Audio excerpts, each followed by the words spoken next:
நம்ம இந்த கலியுகத்துல கொஞ்சமாவது ஒரு இறை வழிபாடு இருந்தால் மட்டும்தான் குடும்பமா இருக்கும்.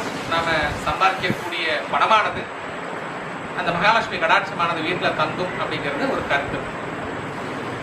இதை நாம ரசிச்சு பார்க்கும்போது மட்டும்தான் தெரியும். இல்லை என்றால் என்னன்னா ஒரு ஏதோ பேசுறாங்க அப்படிங்கிற ஒரு கருத்து மட்டும்தான் இதுல நமக்கு தெரியும்.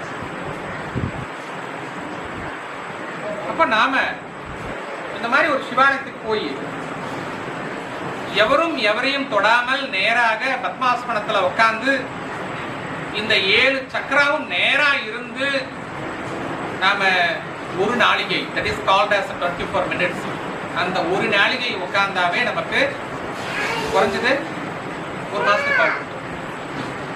கொஞ்சோண்டு ஒரு அரசோட்டு சென்ட் இந்த காலர்ல இந்த ஜாக்கெட்ல அப்படி தடவுனாவே என்னது அரை மதியானத்துக்கு வாசனை வீசுது. என்ன சென்ட்?